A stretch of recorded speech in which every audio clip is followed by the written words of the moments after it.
और अस्र की आई है घड़ी, गिरद लाशों के अकेला है हुसैन इब्ने अली।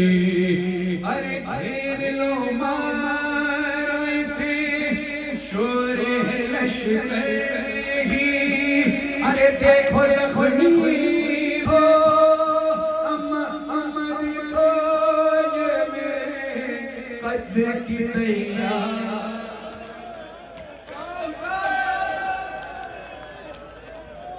खुदा आपके आवाज़ों पे रहमत नाज़िल फरमाए और गिरिया करना है जुमले सच बड़े से हमारा कहते हैं अम्मा देखो ये मेरे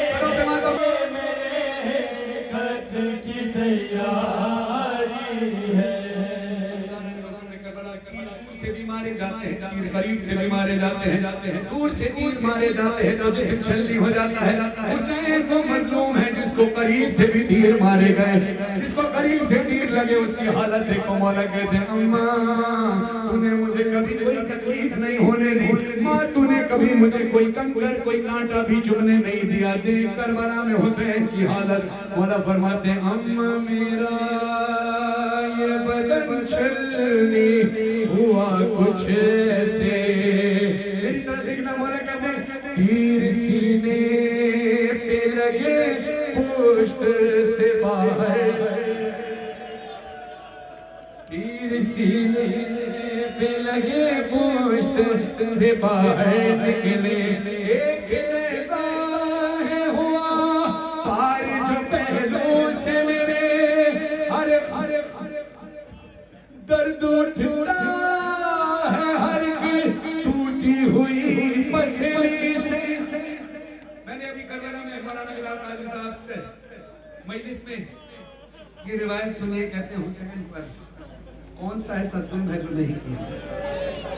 जिन हथियारों से 72 को मारा गया उन्हीं हथियारों से अकेले हुसैन को मारा गया। अल्लाह करे मैं वो मंजर पढ़ सकूं। वो कहते हैं कि एक ऐसा नेज़ा था जिसके 3 मुंह थे। जालिम ने एक नेज़ा यहां से मारा, एक नेज़ा यहां से मारा, यहाँ का नेज़ा यहाँ से पार हुआ, यहाँ का नेज़ा यहाँ से पार। दर्द उठता है हर कोई टूटी हुई पसली से। अरे सांस लेने में भी अम्मा बड़ी दुश्वारी है। अम्मा देखो ये मेरे कद की तैयारी है।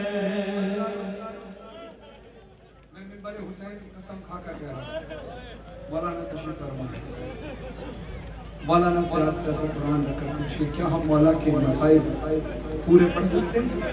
नहीं पढ़ सकते। ये तो हम सिर्फ वो पढ़ते हैं और सुनते हैं जो हमें मौला ने बर्दाश्त करने की हिम्मत दी है। क्या क्या सैयद सज्जाद ने अपनी आंखों से देखा है।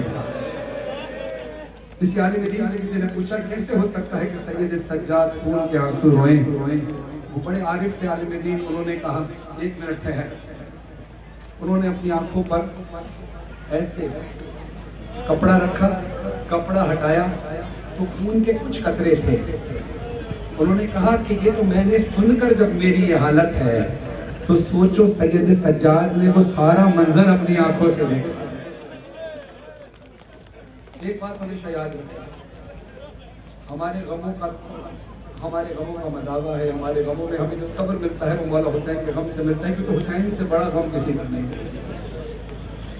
करबला में जो मसाइब हुए ना उससे पहले कभी हुए थे ना उसके बाद कभी हुए। हमारे अपनों के, हमारे अपनों बच्चों के, हमारे बहन भाइयों के, हमारे जवानों के जिगर काट के टुकड़े काट कर भी बच्चों को खिला दिए जाएंगे तब भी हुसैन का गम अफजल रहेगा। क्यों? क्योंकि हमारे बच्चे हुसैन पर कुर्बान होने के लिए तैयार हैं। मुझे ये बताएं क्या ये गम कम है कि नबीज़ादियों की चादरें छीन ली जाएं? जज़ाकल्लाह। तो ज़हन में रखिएगा हुसैन से बड़ा कोई गम नहीं। करबला का गम हो चुका, अभी भी जुल्म हो रहे हैं, मगर अगर उस जुल्म के आगे करबला का जुल्म रखा जाए तो करबला का जुल्म ज्यादा है, उसकी कैफियत के बराबर कोई नहीं पहुंच सकता कि करबला करबला है। हमारे गम गम नहीं है, हमारे गम पे कुर्बान है हुसैन के गमों पर हमारे गम। तो जहन में ये सारी बातें करने का मकसद ये है कि अब जो मैं मिसरा पढ़ने लगा हूँ जरा इंसाफ करके बताना, एक तरफ हमारी लाशों को काट कर खिला दिया जाए, जानवरों को खिला दिया जाए, और एक तरफ ये मसाइब हो तो कौन से मसाइब ज्यादा अफजल है? यकीनन हुसैन के मसाइब। क्यों? आप इंशाअल्लाह करबला जाएं। करबला में दो मकामात का मैं जिक्र करूंगा शेर से पहले, अपने आप को गिरने के लिए तैयार कीजिए, क्योंकि कि मिसरे बहुत है, सख्त पढ़ने लगा हूँ, मौला हिम्मत। मकाम शहादत इमाम